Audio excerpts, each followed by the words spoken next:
Good morning and welcome to Behind the Screen. I am JM. This is a show where we just sit around, we talk about gaming, we talk about game design, game theory, do book reviews, and explore the genres of fantasy and science fiction and see how we can apply that to gaming. Today we're starting the last segment in our long-running series of exploring fantasy genres. Mr. Bob Crumb, good to see you here. I think you'll like this one because there's something that you and I share a great love of that we'll be talking about today. So, we wrapped up Grimdark Fantasy. We're looking at our last big fantasy genre, which is Crossworlds Fantasy. John Doom, good morning to you as well. So, Crossworlds Fantasy is a genre that appears a lot in movies and books, but I have rarely seen done or done well in a role-playing game. And so part of this, I hope, if you've been journeying with us, if you've got good role-playing games that work like this, please suggest them in the comments, or let's talk about how we could build a game that uses this. So what do I mean by Crossworlds Fantasy? Well, Crossworlds Fantasy is a fantasy genre where, also called Portal Fantasy, where someone from our world is pulled in to the magical world. The exemplars in stories and books are Chronicles of Narnia, right? The Thomas Covenant Chronicles and Morden's Need by Stephen Donaldson. The Finovars series from Guy K. Caravel. I'm always mispronouncing his name unless I see it right in front of me. And as Ben pointed out in the chat, the Dark Tower series. Although the Dark Tower series is an interesting one because the people from our world that get pulled into Midworld aren't necessarily originally the main characters, right? Roland from Midworld steps into our world. So it's an interesting, it's almost a two-way Portal Fantasy, and they keep coming back and forth throughout the series, which, if you have not read the Dark Tower series, it is one of my favorites. I reread it every 3 or 4 years. Bob, I just started Fairy Tale by Stephen King, which apparently is going to tie into the Dark Tower, and I'm only about an hour into it, and it is wonderful. Oh, the Song of Albion. Yeah, Fairy Tale has been great so far. Song of Albion is another great one. Thanks, Bob. That is a good one. Movie-wise, and book, Gutsy pointed it out in the chat that the Never-Ending Story, the book, fits more into this. But the Never-Ending Story movie, I would say movie-wise, we actually get a little bit more of these as well. Let's see here. I added Cool World, one of my favorite movies that I'm going to watch with my wife. She has never seen it. I don't think she's ready for that. The Wizard of Oz, both the book and the movie, deal with Portal Fantasy or cross-world fantasy. And then actually, strangely enough, as I was thinking about this, the new Jumanji movies fit this very well. And so what we have is we have a person or a group of people from our world who are ripped out of our world, and then sometimes they're trapped until they can figure out how to return home in this magical world. And one of the things that I think this type of fantasy does best is that it, one, provides a great point of view for us as the readers, because the protagonist is just as much of a fish out of water as we are. Another thing that it does is it allows us to experience the wonder of the world with fresh eyes. Many times when we're reading fantasy, the wonder of the world is ever present for those characters. So while the narrator will describe it and we get kind of this distance reaction, like we are caught up in the wonder of the story, the characters sometimes aren't because they've grown up with it. This feels like we are experiencing the wonder as we go through it. Hey, Rook, good to see you. By the way, if you didn't get to see our finale of the Deadlands game last night, I highly recommend it. It was explosive, to say the least. We'll be back on next Monday to do our post-mortem with Chris from PEG and just talk about the campaign, favorite things, what we learned about Savage Worlds, what we think about Deadlands in the campaign. So if you can, tune in there. Yes, it was pretty emotional. So what are the things that sort of define Crossworlds Fantasy? So I would actually say one of the first things is time is weird. If you've read the Dark Tower series, one of the phrases they keep coming back to is, "This is the world that moved on." And the later we get in the series, we realize that our world moves faster than Roland's world, and they're trying to sync that up so that they can get things done in a reasonable time, because only in our world do things not go backwards. Other worlds you can jump around to different times and that's fine, but this world continues to tick forward. In Narnia, between the books, there can be massive time jumps. Only a couple of months or a year goes by in our world, but thousands of years go by in that world. In the Chronicles of Thomas Covenant, we see a similar thing. Thomas Covenant, I think the first series covers 30 or 40 years as he keeps coming back in between each book. And between the first trilogy and the second trilogy, tens of thousands of years have passed. Same between the third and the fourth. So time gets played with in very weird and interesting ways.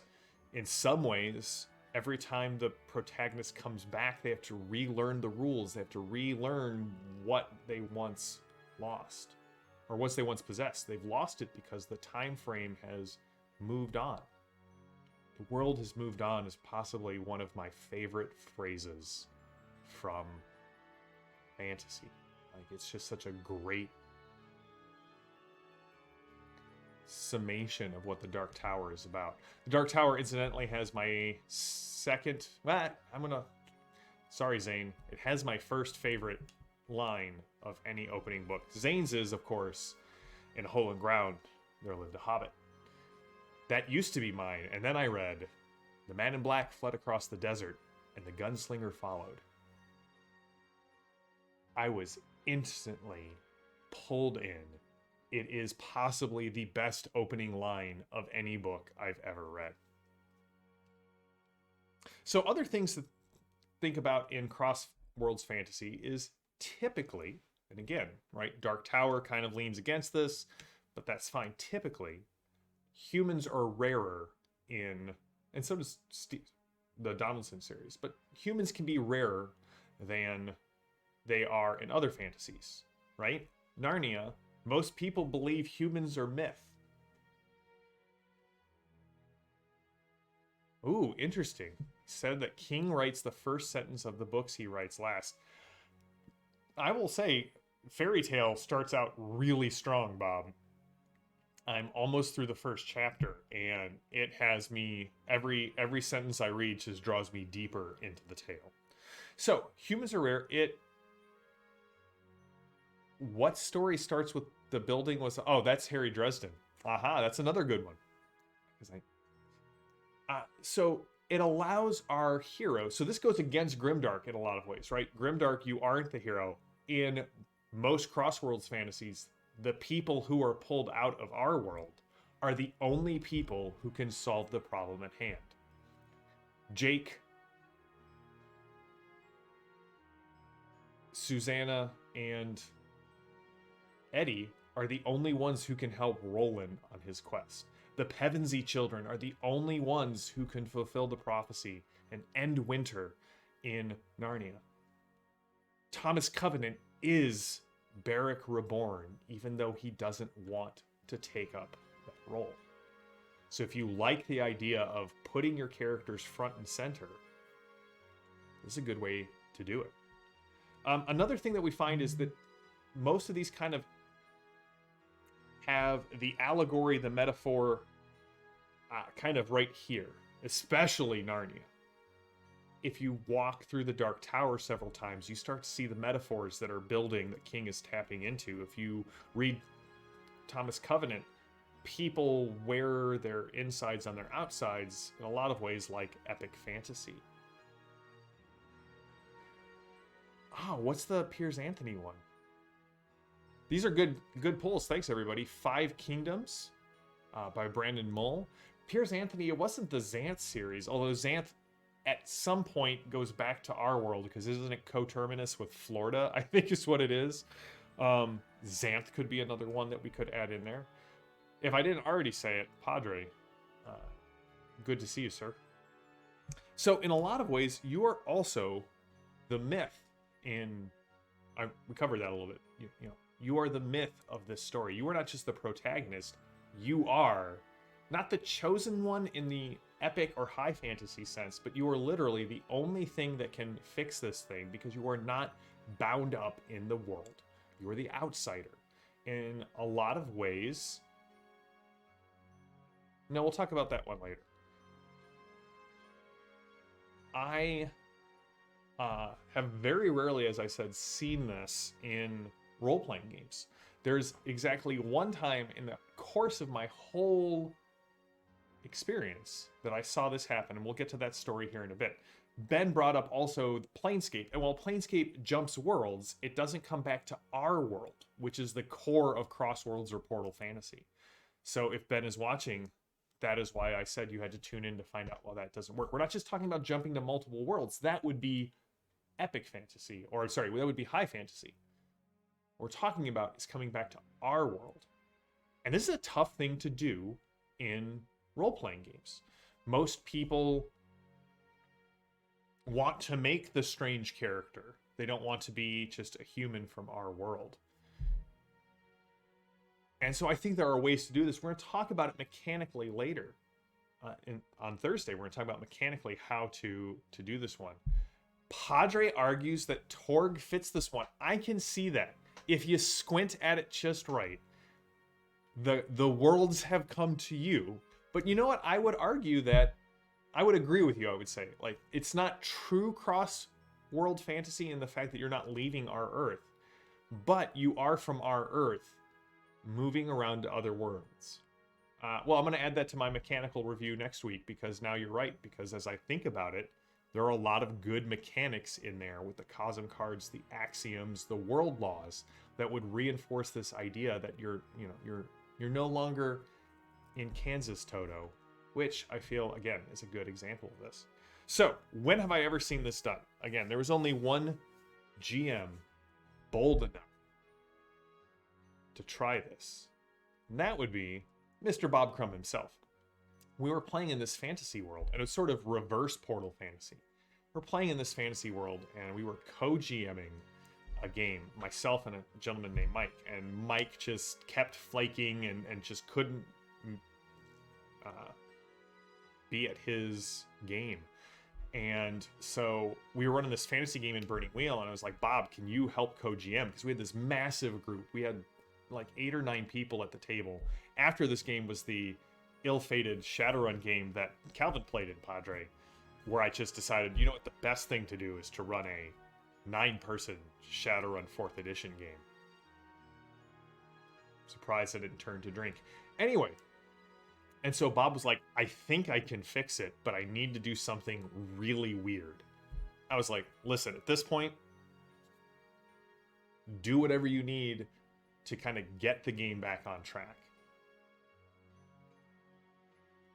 And here's another one. The Circle series by Ted Decker could be considered Portal Fantasy. I bring that up because Bob and I were both reading it at the time.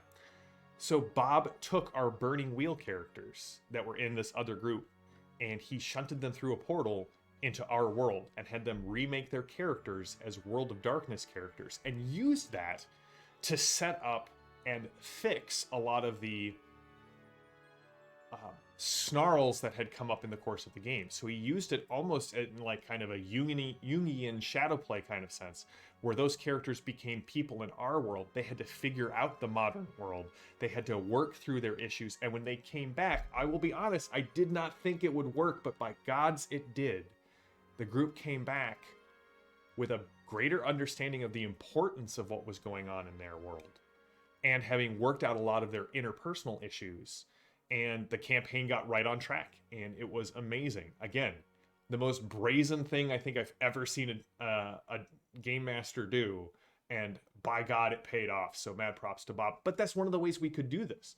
An interesting thing, and we'll talk about this a little more on Thursday, doing a cross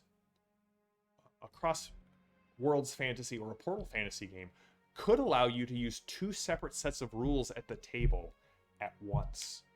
As the players jump back and forth, you switch the rule sets on them to kind of reinforce the weirdness. And again, we'll talk about that a lot in parts 2 and 3. But another thing is, it I guarantee most of your players will have never experienced something like this if you do it at the table right. It allows you to pull the wool out, pull the rug out from under the players. It allows them to experience something unique and different.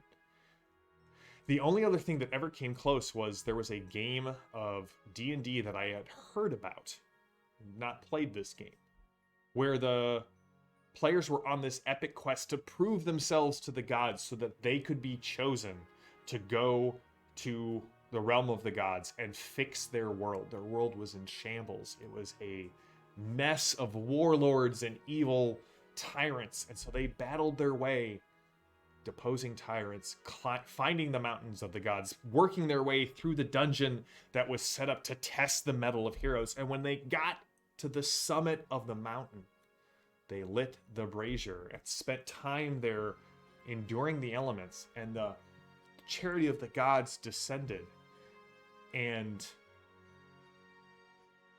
the Space Marines came out and said, "Well done, you're our next group of recruits," and took that group off world, and they started a Warhammer 40k campaign with their old characters and became Space Marines. Similar, but not quite. But you can see what I mean. You can run this game, start it off as one thing, morph it into another, and bring them back. It would almost be interesting to use something like a World of Darkness or a Call of Cthulhu for the core, and then something completely different for the other world. I think we're going to have a lot of fun discussing Crossworlds Fantasy. So on Thursday, we're going to look at the mechanics that would reinforce this. We've covered a couple of them now. We're going to dig into it in depth. Because again, aside from Padre's very strong argument for Torg, I can't think of a role-playing game, I should say, that this is inherently built in. We're going to look at some systems that I think would be really good for this. We're going to look at a bifurcated campaign where the real world is represented with one system, and the fantasy world is represented with another. We're going to look at a game where we could run both in the same, where I think Savage Worlds and Torg would really shine for this, something like GURPS or Hero System as well. We're going to look at that. We're going to see what can we do to really dial in this type of campaign, and then we'll talk about how to bring the experience alive a week from today. So, it was a short one, but I'd just like to say thank you to everyone who tuned in. Rook, Bob, Padre, John Doom, everybody. It is wonderful to see you all in the chat. I am looking forward to doing our post-mortem with Savage Worlds next week, and I'm really looking forward to Torg tonight, the third part of the Diamond Armament, where hopefully they get to the movie set. I don't know. It's Torg. I can't really plan for anything in that game, because between the cards and the exploding dice and the possibilities and the group of players that I have, I think somebody in our campaign said I'm not familiar with the word plan, and I think that applies to basically the whole group. So, I will see you all either tonight for Torg, Thursday for more behind the screens, or next week for our normal run of shows. Also, we're planning a Savage Rifts one-shot later this month with some of the chat members from the Savage Worlds Horror at Headstone Hill, so I'm really looking forward to that. Tune in for all the great stuff we have on the Iconic channel, and in case you were at all interested, the Strange Owl Patreon has gone live. We have pushed out the first playtest packet, so if you want to see the rules for Space 1889, head over to Patreon at slack.com/StrangeOwlGames. Sign up there. Be part of another Discord server. We're putting together our emojis and badges with Mr. Bob Crumb, so looking forward to that. So, I hope you guys all have a wonderful week. I will see you all on Thursday, and until next time, stay safe, stay healthy, stay gaming. Have a good one.